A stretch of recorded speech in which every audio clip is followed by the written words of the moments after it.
Welcome to TV news. ముందుగా headlines చూద్దాం.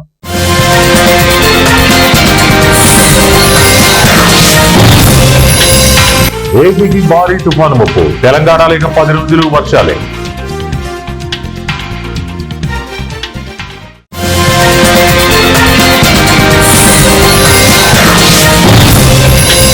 France వార్తో సినిమాని చంపకండి. Pawan Kalyan strong warning.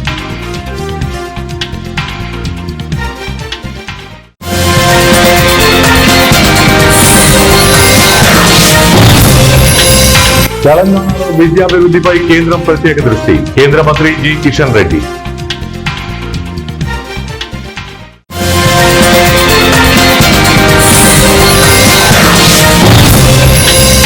BRS తో నాకు సంబంధం లేదు కవిత.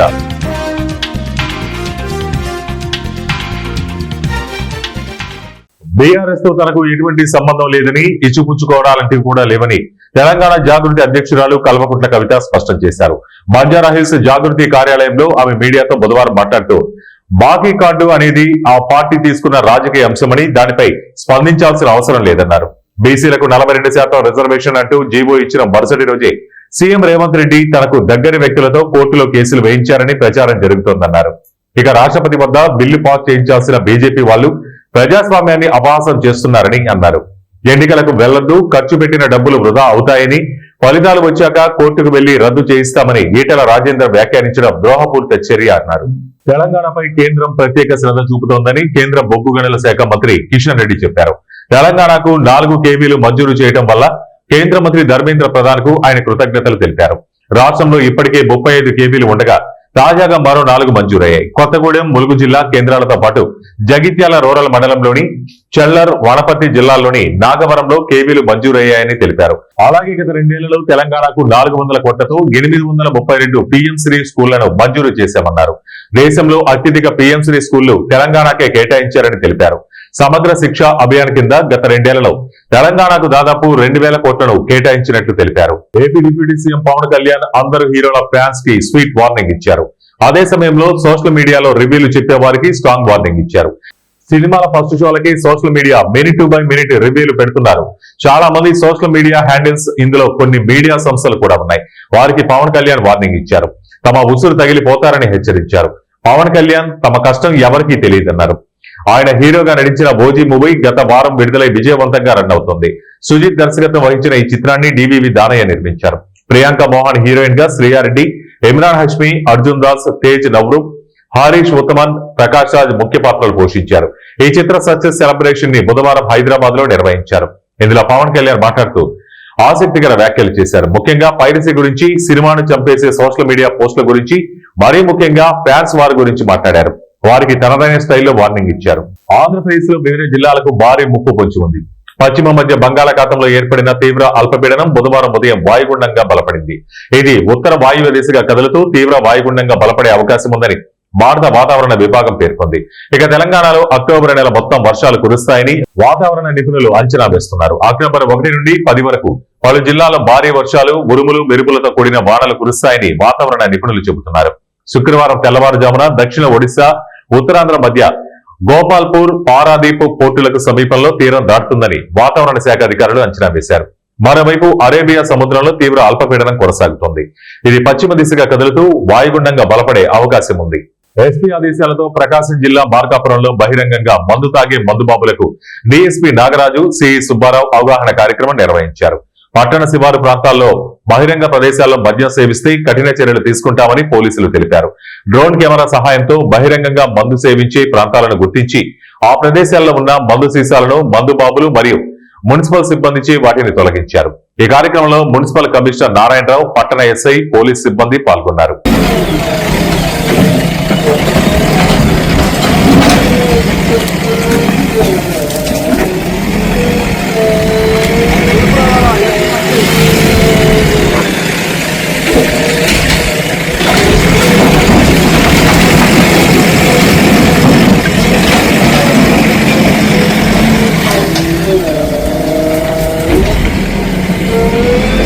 మెడికల్ ఆఫీసర్స్ సమస్యలు పరిష్కరించాలని సమ్మె బాటపట్టారు. ప్రాథమిక ఆరోగ్య కేంద్రం మెడికల్ ఆఫీసర్స్ అసోసియేషన్ ఆధ్వర్యంలో డాక్టర్లు కర్నూలు జిల్లా వైద్య ఆరోగ్య శాఖ కార్యాలయం ముందు ఆందోళన చేశారు. జీవో నెంబర్ 99ని వెంటనే రద్దు చేయాలని వారు డిమాండ్ చేశారు. టైం బాండ్ ప్రకారం మెడికల్ ఆఫీసర్స్ కు ప్రమోషన్స్ కల్పించాలని కోరారు.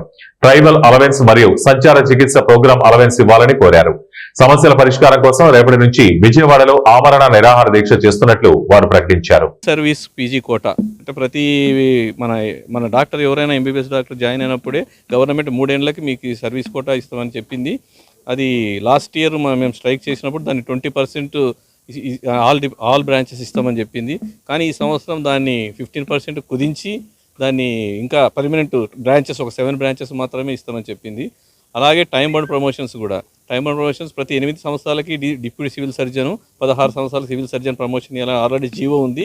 కానీ గవర్నమెంట్ అటువంటి ఇంతవరకు 25 సంవత్సరాలుగా సిఎస్గా పనిచేసిన డాక్టర్లు ఇంకా ఉన్నారు పిఎస్సిలో. అదే డిఎస్ఎస్ డైరెక్టర్ ఆఫ్ సెకండరీ హెల్త్లో 3-4 సంవత్సరాలకే ప్రమోషన్స్ ఇస్తున్నారు. మేము అడిగితే గవర్నమెంట్ ఫండ్స్ లేవంటున్నాయి, కానీ అటువైపు డిఎస్ఎస్ సైడ్ ఇస్తున్నారు, కానీ మాకెందుకు ఇవ్వడం లేదు, మేము అడగడం జరుగుతుంది. అలాగే ట్రైబల్ అలవెన్స్ కూడా ఇప్పుడు మన్యం జిల్లా కానీ మన నంద్యాల జిల్లా చాలా చోట్ల ట్రైబల్ పిహెచ్సిస్ ఉన్నాయి. వాళ్ళకి ట్రైబల్ అలవెన్స్ దాదాపు 20% కానీ 30% కానీ శాలరీ ఇస్తామన్నారు. అది కూడా అంతే, డైరెక్టర్ ఆఫ్ సెకండరీ హెల్త్లో ఇస్తున్నారు, కానీ మారుమూల ప్రదేశంలో పనిచేసే పిహెచ్సి డాక్టర్స్కి ఇవ్వడం లేదు. తర్వాత నోషనల్ ఇంక్రిమెంట్ అంటే 2020లో జాయిన్ వాళ్ళకి కన్సాలిడేటెడ్ పే అని దాదాపు 56,000 ఇస్తున్నారు. 2022 పోయినప్పుడు రెగ్యులర్ పే ఇస్తున్నారు. వీళ్ళకి చాలా డిఫరెన్స్ ఉంది. అది మేము నోషనల్ ఇంక్రిమెంట్ ద్వారా ఏమని చెప్పాము. లాస్ట్ ఇయర్ కూడా కమిటీ వేస్తామన్నారు, అది కూడా ఏమి చేయడం లేదు. కాబట్టి మేము లాస్ట్ ఇయర్ అడిగినవి కమిటీ వేసి మేమేం దీన్ని డిస్టర్బ్ చేయమని మనకి చెప్పిన గవర్నమెంటే ఈసారి అన్నింటినీ కూడా ఇంతవరకు ఏది నిర్మించకపోగా సర్వీస్ కోటాలో ఉన్న 20%ని 15% తగ్గించడం కాక బ్రాంచ్లు కూడా ఒక 7 బ్రాంచెస్కు కుదించడం జరిగింది. మేమేం గొంతమ కోరికలు కోరడం లేదు, గవర్నమెంట్ మాకు ఇచ్చిన హామీలని నెరవేర్చమని కోరుతున్నాము. ఆన్ పేపర్ ఇవ్వమని చెప్తున్నాను. లాస్ట్ టైం కూడా మాకు నోటి ద్వారా చెప్పారు, ఈ సంవత్సరం దాన్ని మళ్ళీ చేయమంటున్నారు. కాబట్టి దీన్ని మనకి రాతపూర్వకంగా మాకు ఇచ్చేంత వరకు రేపు రాత్రి నుంచి చలో విజయవాడ అందరం ఆమరణ నిరాహారకి విజయవాడకి వెళ్తున్నాము. కాబట్టి ఇవన్నీ వచ్చేంత వరకు మేము ఈ స్ట్రైక్ని వెనక్కి తీసుకోమని చెప్తున్నాం. Doctor Raghuram Reddy, president APSC Kurnool district. Madvel పట్టణంలో గాంధీ జయంతి వేడుకల సందర్భంగా ఆర్యవైశ్య వర్తక సంఘం అధ్యక్షుడు కొండపల్లి చిన్న సుబ్బారావు, కమిటీ సభ్యులు శ్రీ కోదండ రామస్వామి, దేవస్థానం కమిటీ సభ్యులు అమ్మవారి సన్నిధి నుండి మేళతాళాలతో మహాత్మా గాంధీ విగ్రహం వరకు ర్యాలీగా వచ్చి మహాత్మా గాంధీకి పూలమాల వేసి ఘనమైన నివాళులర్పించారు. అనంతరం వారు మాట్లాడుతూ భారతదేశ స్వాతంత్ర సాధన కోసం పోరాడిన జాతిపిత చూపిన మార్గంలో ప్రతి ఒక్కరూ నడవాలని వారు పిలుపునిచ్చారు. ఈ కార్యక్రమంలో ఆర్యవైశ్యులు పాల్గొన్నారు.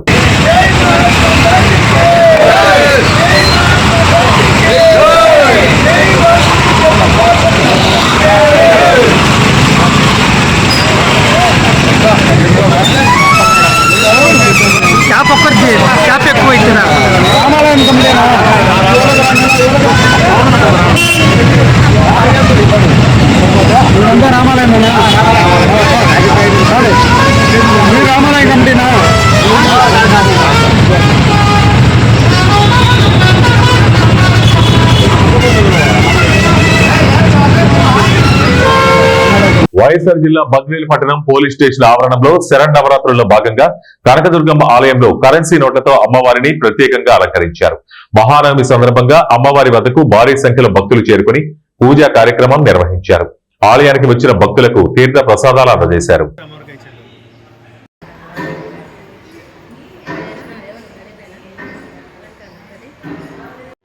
గురువు పని చేసిండు, వెంకటేష్ పని చేసిండు, ఆడ కూర్చొని అమార్చాల పోతా అంటే ఫోన్ కొట్టినా నువ్వు రాయా స్వామి వద్దు.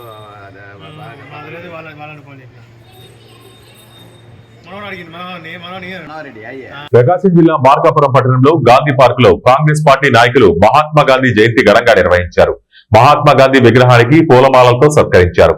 కాంగ్రెస్ పార్టీ జిల్లా మైనార్టీ ప్రధాన కార్యదర్శి డాక్టర్ షేక్ మహబూబ్ అలీ ఈ సందర్భంగా మాట్లాడుతూ ప్రకాశం జిల్లా కాంగ్రెస్ పార్టీ అధ్యక్షులు మరియు మార్కాపురం నియోజకవర్గ సమన్వయకర్త షేక్ సైదా పిలుపు మేరకు జాతిపిత మహాత్మా గాంధీ జయంతిని నిర్వహించడం జరిగిందన్నారు.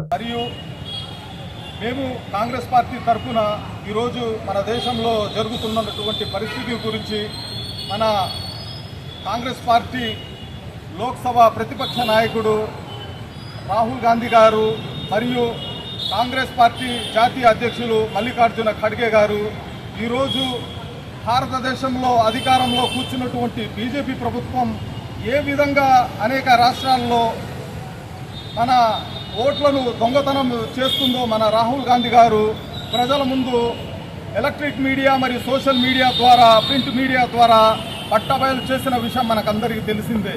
ఈరోజు మనము చూస్తే బీహార్లో గత కొన్ని రోజుల నుంచి మనము ఎలాంటి అక్కడ వాతావరణం నడుస్తుందో మనకందరికీ తెలుసు. సుమారు 65-68 లక్షలకు పైగా ఆర్జేడీ మరియు కాంగ్రెస్ పార్టీకి అనుకూలంగా ఉన్నటువంటి వారి యొక్క ఓట్లను కూడా తొలగించడం మనము ఈ సోషల్ మీడియా మరియు ఎలక్ట్రిక్ మీడియా ద్వారా మనం చూస్తున్నాము. ఈరోజు మనకందరికీ తెలిసిన విషయం ఏంటంటే మన భారతదేశం అనేది ప్రజాస్వామ్య దేశం.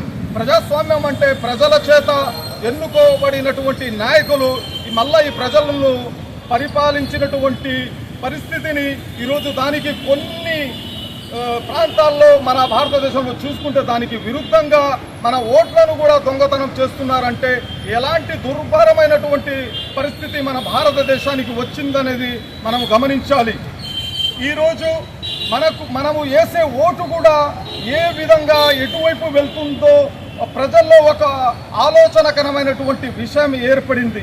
మరియు రాహుల్ గాంధీ గారు దీనికి వ్యతిరేకంగా ఓట్ చోర్ గద్ది చోడ్ అనేటువంటి నినాదంతో కాంగ్రెస్ పార్టీ నాయకులు, కాంగ్రెస్ పార్టీ అభిమానులు మన భారతదేశంలోని అన్ని రాష్ట్రాల్లో దీనికి నిరసన తెలుపుతున్న విషయం మనకు తెలిసిందే.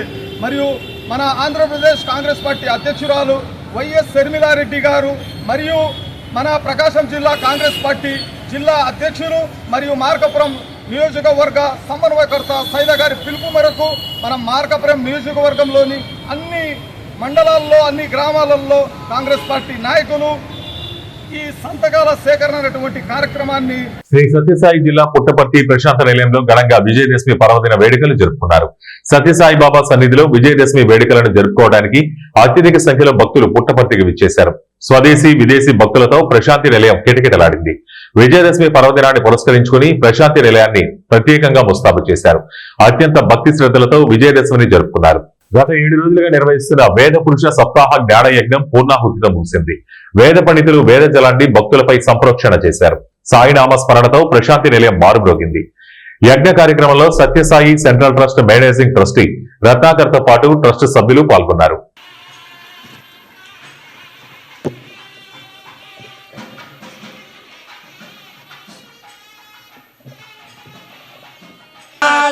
యజంతి సత్యయా నేరతేన స్వాహా.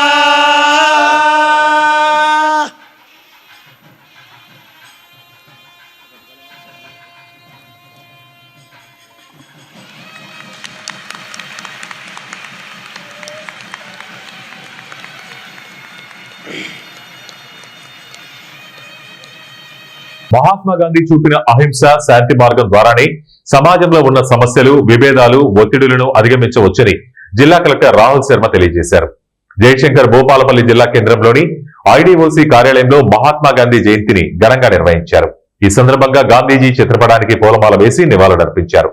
అనంతరం జిల్లా కలెక్టర్ రాహుల్ శర్మ మాట్లాడుతూ దేశానికి స్వాతంత్రం తీసుకువచ్చిన మహాత్మా గాంధీ కేవలం స్వాతంత్ర సమరయోధుడు మాత్రమే కాక అహింసా సిద్ధాంత పితామహుడని, ఆయన ఆశయాలు ప్రతి ఒక్కరికి స్ఫూర్తిదాయకమన్నారు. ఏలూరు జిల్లా నూజివీడి పట్టణంలో వెచ్చలవిడిగా మాంసం విక్రయాలు జరుగుతున్నాయి. చికెన్, మటన్, పంది మాంసం విక్రయాలు యథేచ్ఛగా జరుగుతున్నప్పటికీ అటువైపు మున్సిపల్ అధికారులు కన్నెత్తి చూడటం లేదు. ఐక్యరాజ్య సమితి జనరల్ అసెంబ్లీ సైతం గాంధీ జయంతిని అంతర్జాతీయ అహింసా దినోత్సవంగా ప్రకటించింది. కానీ ఇక్కడ మాత్రం గాంధీ జయంతి రోజున మాంసం విక్రయాలు జరగడాన్ని చూస్తే జాతిపితకు దేశంలో ఎంత ప్రాధాన్యత, గౌరవం ఉందో తెలుస్తోంది. నూజివీడు పట్టణంలో బహిరంగంగానే మాంసం విక్రయాలు జరగడాన్ని సామాజిక సేవా సంస్థలు ఖండిస్తున్నాయి.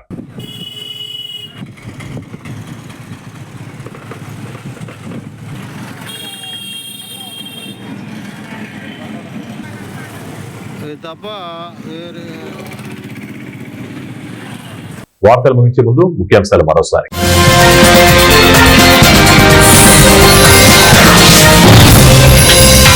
ఏపీకి భారీ తుఫాను ముప్పు, తెలంగాణలో ఇక 10 రోజులు వర్షాలే.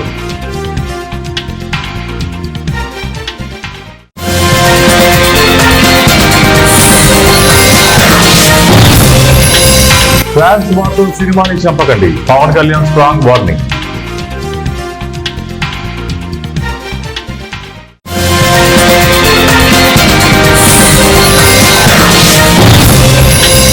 తెలంగాణలో విద్యాభివృద్ధిపై కేంద్రం ప్రత్యేక దృష్టి, కేంద్ర మంత్రి జి కిషన్ రెడ్డి.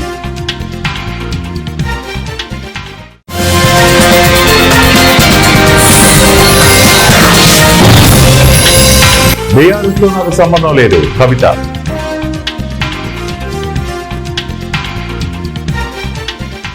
ఇవే ఇప్పటి వరకు బులెటిన్ అప్డేట్స్. మరిన్ని అప్డేట్స్ కోసం చూస్తూనే ఉండండి మా టీవీ న్యూస్.